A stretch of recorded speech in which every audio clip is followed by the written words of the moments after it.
প্রায় 10 মাস অতিক্রম করছে। আমরা দেখছি জনগণের অধিকারের মধ্যে সবচেয়ে গুরুত্বপূর্ণ অধিকার হচ্ছে ভোটের অধিকার। সেই ভোটের অধিকার প্রতিষ্ঠা করার জন্য, দেশে গণতন্ত্র পুনঃপ্রতিষ্ঠা করার জন্য এখন পর্যন্ত কোনো পদক্ষেপ নেয় না। আমরা সেই দিনও প্রধান উপদেষ্টার সাথে সাক্ষাৎ করে এইসব দাবিগুলো পুনরাবৃত্তি করেছি, যুক্তি দেখিয়েছি কেন জাতীয় সংসদ অতি দ্রুত এই দেশে হওয়া প্রয়োজন। যারা পতিত স্বৈরাচার ফেসিবাদ, তারা দেশে বিদেশে নানা ষড়যন্ত্র করছে, নির্বাচনের বিরুদ্ধে তারা ষড়যন্ত্র করছে, নির্বাচনকে বিলম্বিত করার জন্য তারা ষড়যন্ত্র করছে। তা না হলে সংস্কার এবং মামলা এই দুটি বিষয়কে নির্বাচনের সাথে তুলনা করার কোনো অর্থ হয় না। আমরা এই কথা বলেছি, এই তিনটি বিষয় আলাদা আলাদা বিষয়। আমরা বিএনপি সবচাইতে আগে দেশে সংস্কার চেয়েছি। আমাদের নেত্রী 2030 ভিশন ঘোষণা করেছেন। আমাদের ভারপ্রাপ্ত চেয়ারম্যান তারেক রহমান সেই 19 দফা কর্মসূচি জিয়াউর রহমানের এবং খালেদা জিয়ার ভিশন 2030 এবং বর্তমান প্রেক্ষাপটে তিনি 31 দফা সংস্কার কর্মসূচি দিয়েছেন এই জাতির সামনে।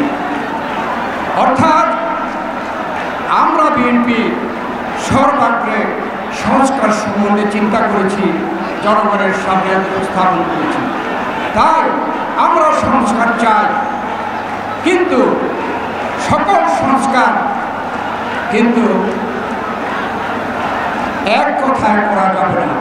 এটা চলমান বিষয়। সংস্কারের ব্যাপারে আমরা পদক্ষেপ গ্রহণ করতে বলেছি। আমরা প্রস্তাব দিয়েছি, আমাদের 31 দফা আমরা সেখানে উপস্থাপন করেছি। আমরা চাই নির্বাচন সংক্রান্ত সংস্কার অতি দ্রুত শেষ করে আগামী ডিসেম্বরের মধ্যে নির্বাচনের তারিখ ঘোষণা করা হোক। তাহলে বর্তমানে যে ষড়যন্ত্র চলছে তা এই জনগণই এই ষড়যন্ত্রকে মোকাবেলা করতে পারবে। নির্বাচন ঘোষণা হলে এই দেশে নির্বাচনমুখী হয়ে যাবে জনগণ, রাজনৈতিক দলগুলো নির্বাচনমুখী হয়ে যাবে। এই সকল ষড়যন্ত্রকে জনগণকে মোকাবেলা করতে হবে। আর মামলার সম্বন্ধেও ছিলা সৃষ্টি করা হয়। মামলা তো বাংলাদেশ জাতীয়তাবাদী নেতার কর্মীরা সবচেয়ে বেশি মামলায় নির্যাতিত। আমরা তো মামলা আরও জোরদারভাবে এই মামলা পরিচালনা হোক এবং বিচার হোক, এটা আমরা চাই। এই বিচারের সাথে নির্বাচনকে সম্পৃক্ত করার কোনো অর্থ হয় না। আমরা সেই দিন প্রধান উপদেষ্টার কাছে কথা দিয়ে এসেছি, বাংলাদেশ জাতীয়তাবাদী দল যদি ভবিষ্যতে ক্ষমতায় আসে তাহলে এই সংস্কার এবং মামলার বিচার জাতীয়তাবাদী দল অত্যন্ত গুরুত্বের সাথে তা করবে। সেজন্য জাতীয় সংসদ নির্বাচনকে বিলম্বিত করার কোনো যুক্তি নাই।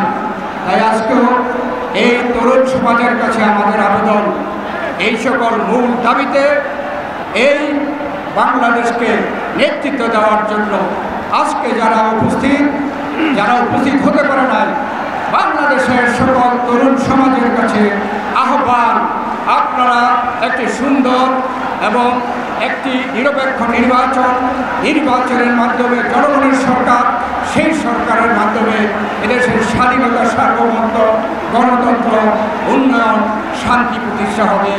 এই লক্ষ্যে আপনারা এগিয়ে যাবেন।